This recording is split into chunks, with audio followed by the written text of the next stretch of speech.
Merhabalar, ben Birito Martis, kanalıma hoş geldiniz.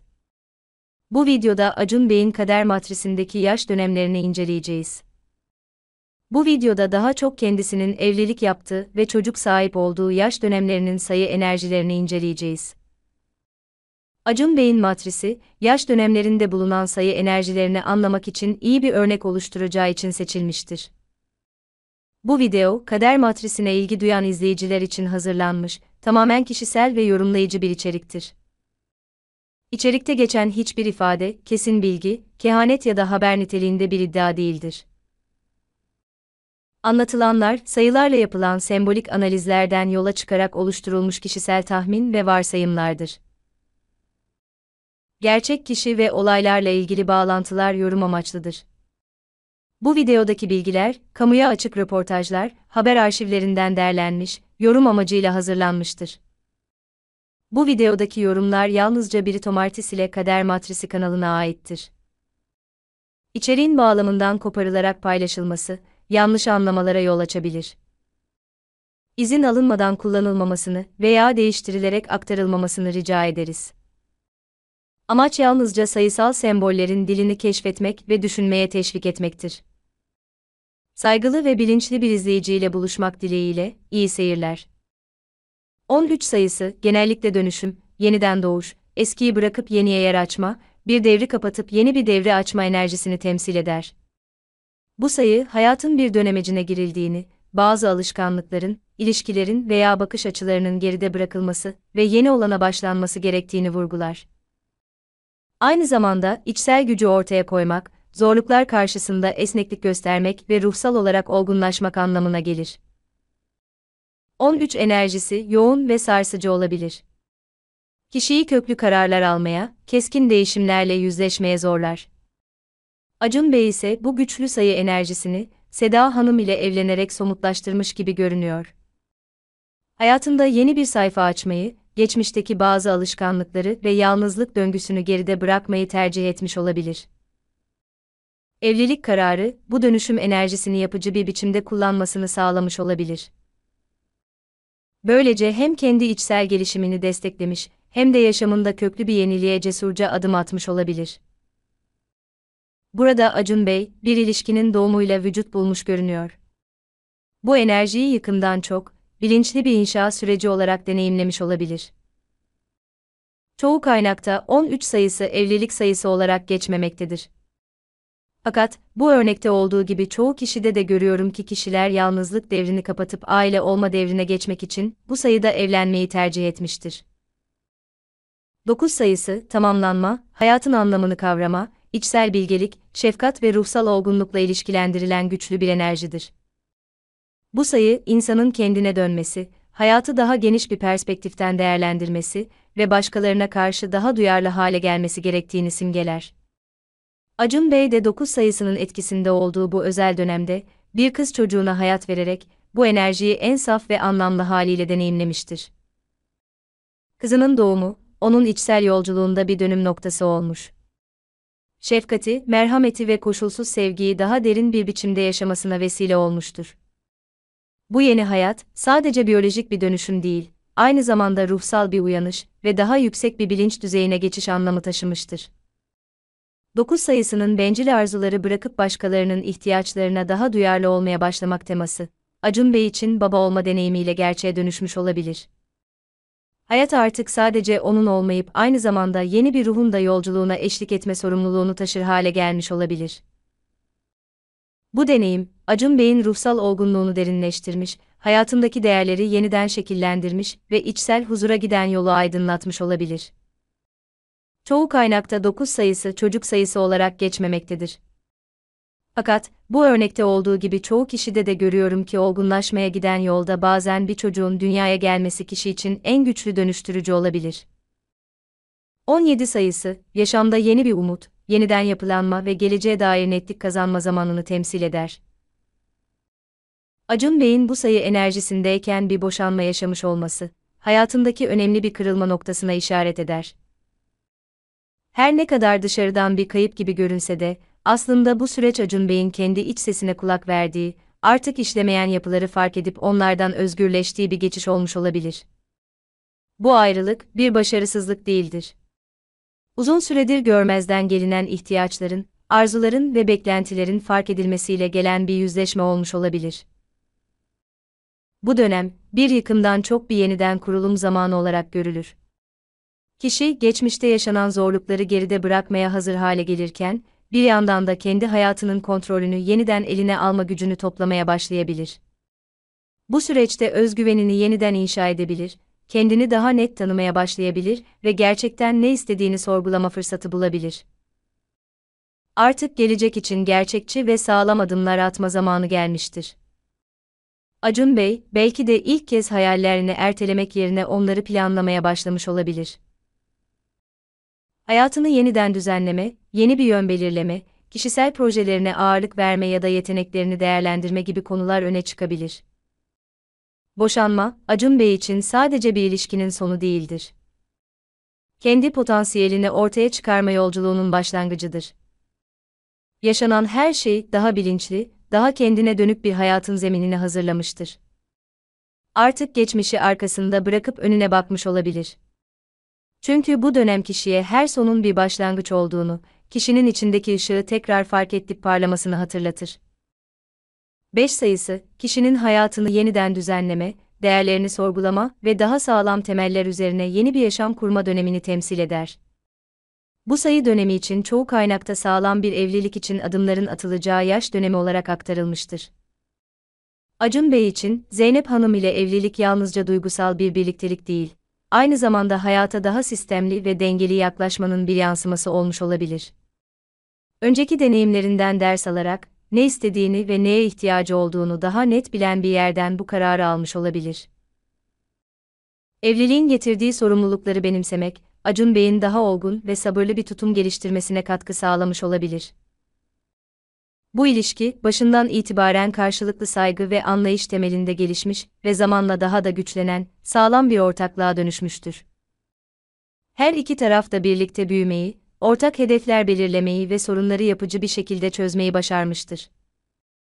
Özellikle aile değerlerinin önem kazandığı bu yaş döneminde, evlilik kişiye hem bir aidiyet duygusu hem de iç huzuru kazandırmıştır. Aynı zamanda öğrenme, öğretme ve rehberlik enerjisi taşıdığı için, bu birliktelik Acun Bey'e sadece bir eş ile değil, aynı zamanda bir yoldaşla da buluşturmuştur. Bu evlilik, sadece duygusal anlamda değil, yaşamın genel düzeninde de dengeyi bulduğu bir sürecin parçası olmuştur. Zeynep Hanım'ın 1976 yılında doğduğu bilgisine dayanarak 5 enerjisine sahip olduğunu görüyoruz. Bu 5 enerjisi aynı zamanda Acun Bey'in J noktasında da ortaya çıkıyor.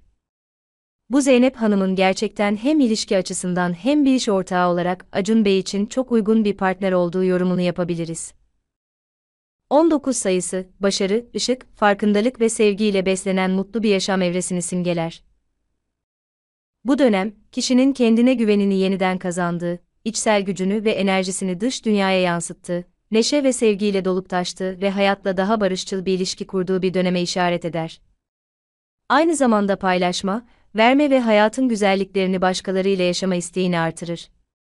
Bu dönemde Acun Bey'in bir kız çocuğu dünyaya gelmiş ve bu olay, onun yaşamında kalıcı bir dönüşüm başlatmış olabilir. Hayatına yeni bir anlam ve yön kazandırmış olabilir. Kızının dünyaya gelişiyle Acun Bey daha sevecen, cömert, sabırlı ve içten bir hale gelmiş olabilir. Aynı zamanda geçmişle barışma, sevgi bağlarını iyileştirme, sevgi verme ve alma dengesini kurma fırsatı da sunmuş olabilir. Bu deneyim, Acun Bey'in kendini hem hayata hem de sevdiklerine daha açık bir şekilde ifade etmesini sağlamış olabilir. Bu dönemde yaşanan duygusal yükseliş, kişisel dönüşümün en güçlü adımlarından birine dönüşmüş olabilir. Kızının varlığı hem içsel şükranı hem de geleceğe dair umudu daha da pekiştirmiş olabilir. Bu sayı dönemi çoğu kaynakta kişi için çocuk sahibi olma potansiyeline sahip yaş dönemi olarak aktarılmıştır. Acun Bey yine bir 9 sayısı döneminde 3. kız çocuğuna sahip olmuştur. Bu içsel yolculuğu bir adım daha ileri taşımıştır. Artık sadece bir ebeveyn değil, aynı zamanda daha olgun, daha kapsayıcı ve daha ruhsal bir rehber haline gelmiştir. Bu deneyim, onda yalnızca sevginin değil, teslimiyetin ve sabrın da büyüdüğünü göstermiştir. Acun Bey, artık sadece kendi hayatına değil, gelişen 3 ayrı ruhun yolculuğuna da eşlik etmenin sorumluluğunu taşıyan, ruhsal olarak zenginleşmiş bir bireye dönüşmüş olabilir. Her ne kadar 9 sayısı doğrudan çocuk temasıyla ilişkilendirilmese de, bu örnekte olduğu gibi, bazen ruhsal olgunlaşmanın en derin yolu, bir çocuğun dünyaya gelmesiyle oluyor. Acun Bey hayatının hem başlangıç hem de bitiş niteliğindeki iki önemli evresini 5 sayısının enerjisiyle yaşamış olabilir. 5 sayısının olumlu yönü, düzen kurmak, aile kurmak ve değerler üzerinden hayatı yeniden şekillendirmek iken, olumsuz yönü ise bireyin aile geleneklerine karşı duyarsızlığı, ilişkilerde sorumsuzluğu, geçici tatminlere yönelmesi, aile değerlerine yabancılaşması ve toplumsal düzenden kopmasıdır. Evliliğini bu enerjinin olumlu tarafıyla yaparak kendine ait bir yapı kurmuş olsa da, yıllar sonra yine aynı sayı döngüsünün olumsuz enerjisiyle bu evliliğin sonuna gelmiştir. Boşanmanın temelinde ailevi değerlere yeterince bağlı kalamaması, yani sadakat, sorumluluk ve saygı gibi temel kavramların zedelenmesi temelde yer almıştır. Bu dönem, Acun Bey'i yalnızca bir evlilikten değil, aynı zamanda inandığı düzenin yıkımından da geçirmiştir. Bu zorlu süreç, Acun Bey'in yaşamındaki değer sistemini tekrar gözden geçirmesine ve neyin gerçekten önemli olduğunu sorgulamasına neden olmuştur. 5 sayısı bazen bireyi farklı bir bilinç düzeyine ve farklı bir kimliğe doğru evriltir. Bu sayı dönemi için çoğu kaynakta enerjiyi olumlu yaşadığında sağlam bir evlilik için adımların atılacağı yaş dönemi olarak aktarılmış olsa da, eğer enerjiyi olumsuz yönüyle yaşadığında boşanmaların da olabileceği aktarılmıştır. 4 sayısı, yapı kurma, istikrar sağlama, düzen oluşturma, sorumluluk alma ve uzun vadeli hedefler doğrultusunda emek verme temasını temsil eder. Bu sayı, hayatta somut temeller atma, ciddi kararlar alma ve güvenilir bir gelecek inşa etme dönemine işaret eder. Aynı zamanda disiplin, özveri ve sadakat gibi değerlerin ön plana çıktığı bir enerjiyi taşır. Acun Bey de bu sayı enerjisinde Şeyma Hanım ile evlilik kararı almıştır. Bu evlilik, kişinin hayatında güvenli bir zemin oluşturma, düzen kurma ve yaşamını daha sistemli hale getirme arzusuyla atılmış ciddi bir adım olabilir. Yapılan evlilik, duygusal heyecandan çok gerçekçi bir değerlendirme, ortak hedefler ve birlikte bir yapı inşa etme arzusuyla şekillenmiş olabilir. Acun Bey yaşamında daha fazla denge, düzen ve kararlılık arayışa girmiş ve bu ihtiyacı evlilik yoluyla somutlaştırmış olabilir. Çoğu kaynakta 4 sayısı evlilik sayısı olarak geçmemektedir. Daha çok iş kurmak ve ortaklık oluşturmak için iyi bir dönemdir. Fakat, bu örnekte olduğu gibi çoğu kişide de görüyorum ki kişiler bazen ilişkinin kendisine başarı, düzen ve istikrar getireceğini düşünerek bu sayıda evlenmeyi tercih etmiştir. Bu arada Acun Bey yine bir 9 sayısı döneminde 4. kız çocuğuna evlenmeden önce sahip olmuştur.